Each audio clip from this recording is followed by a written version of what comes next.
வணக்கம். நான் உங்கள் பாலன். அறம், பொருள், இன்பம் இவை மனித வாழ்வின் இலக்கணங்கள். பொருள் இல்லாதவருக்கு இவ்வுலகம் இல்லை என்பது வள்ளுவர் வாக்கு. தற்காலத்தில் பொருள் என்பது நம் வாழ்வில் பணத்தை குறிக்கிறது. மனிதனின் அன்றாட வாழ்வில் பணமானது பல பரிணாமங்களை கொண்டது. உலகின் எல்லா துறைகளிலும் பணம் முக்கிய பங்கு வகிக்கிறது. பணத்தால் தான் உலகம் இயங்கிக் கொண்டிருக்கிறது. அப்படிப்பட்ட பணத்தை மனிதன் அறவழியில் சம்பாதிக்க வேண்டும். ஆனால் பெரும்பாலான மக்கள் பணத்தின் மீது கொண்ட மோகத்தால் அறத்தை பின்னுக்கு தள்ளிவிடுகிறார்கள். சிலர் தவறான பாதையில் பணத்தை சம்பாதிக்க முற்படுகிறார்கள். பணத்திற்காக பொய் சொல்வது, கருணை இல்லாமல் நடந்து கொள்வது, பேராசை கொள்வது, நன்றி உணர்வு மறப்பது போன்ற தீய இயல்புகள் மனிதனிடம் இயல்பாகவே தோன்றிவிடுகின்றன. இந்த இயல்புகள் மனிதர்களை கர்மபந்தத்தில் சிக்க வைக்கிறது. இதனால் வறுமை, நோய், துன்பம், சிறைவாசம் போன்ற நிலைகளுக்கு தள்ளப்படுகிறான். இந்த இக்கட்டான சூழல் தன் உறவுகளையும் நண்பர்களையும் தள்ளி வைக்கிறது. இறுதியில் அவர்கள் வாழ்வு நரகமாகி விடுகிறது. நட்சத்திரங்களுக்கு நிலவு அணிகலனாக இருப்பது போல மனிதர்களின் வாழ்வுக்கு பணம் அணிகலனாக இருக்கிறது. அப்படிப்பட்ட பணத்தை மனிதன் நல்ல செயல்களின் மூலம் சம்பாதிக்க வேண்டும். சிறிய செயலோ பெரிய செயலோ எடுத்துக்கொண்ட செயலை முழு ஆர்வத்துடன் செய்ய வேண்டும். அதில் பயமும் தயக்கமும் இருக்கக்கூடாது.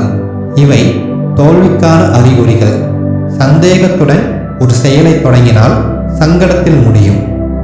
ஒருவருடைய வளர்ச்சியும் அழிவும் அவருடைய எண்ணம், சொல், செயல் சார்ந்தே உள்ளது.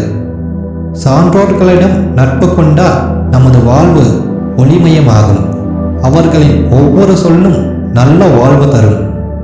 மனிதன் அறநூல்களை படிக்கும் பழக்கத்தை ஏற்படுத்தி கொள்ள வேண்டும். புத்தகத்தில் உள்ள கடுமையான சொற்கள் அறிவை வளர்க்கும். புதிய விஷயத்தை கற்றுக்கொள்ளும் போது தயங்கக்கூடாது. கொஞ்சம் கொஞ்சமாக படித்தால் கூட முட்டாள் புத்திசாலியாக மாறுவான். அறியாமை, முட்டாள்தனம் மனிதனுக்கு துன்பம் தரக்கூடியது. இவற்றை நாம் களைய வேண்டும். ஆற்று நீர் ஒரே திசையை நோக்கி செல்வதைப் போல் மனிதன் ஒரே லட்சிய பாதையில் செல்ல வேண்டும். அளவாக சாப்பிடும் போது அறிவு மேம்படுகிறது. கல்வி கற்பது, ஜபம் செய்வது, தானம் கொடுப்பது என 3 விஷயங்களையும் ஒருவர் முழு மனதுடன் செய்ய வேண்டும். தர்க்கம் செய்வதை விட்டுவிட்டு அறிவை வளர்க்க முயற்சி செய்ய வேண்டும். அரசர், ஆசிரியர், புத்திசாலி போன்றோரிடம் பணிந்து போக வேண்டும். நண்பர்களுக்கு உதவிகரமாக இருக்க வேண்டும். உதவி செய்த நண்பனுக்கு நன்றியுணர்வு செலுத்த வேண்டும். இந்த நற்குணங்கள் மனிதனின் மனதில் நேர்மறை ஆற்றலை உருவாக்குகிறது. இந்த நேர்மறை ஆற்றலானது பிரபஞ்சத்தில் உள்ள நேர்மறை ஆற்றலை ஈர்க்கிறது.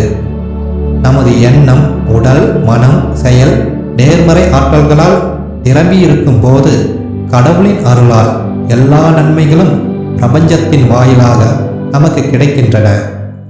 இந்த கருத்துக்களை வெளியிட எனக்கு உதவி புரிந்த பிரபஞ்ச பேராற்றலுக்கு என் மனமார்ந்த நன்றிகள். உங்களுக்கு இந்த வீடியோ பிடித்திருந்தால் லைக் பண்ணுங்கள் மற்றும் உங்கள் நண்பர் அனைவருக்கும் ஷேர் பண்ணுங்கள். இந்த வீடியோ பற்றிய உங்கள் கருத்துக்களை கமெண்ட் செக்ஷனில் குறிப்பிடுங்கள்.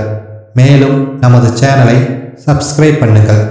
இந்த வீடியோவை கடைசி வரை பார்த்த அன்பான உள்ளங்களுக்கு என் இதயம் கனிந்த நன்றிகள்.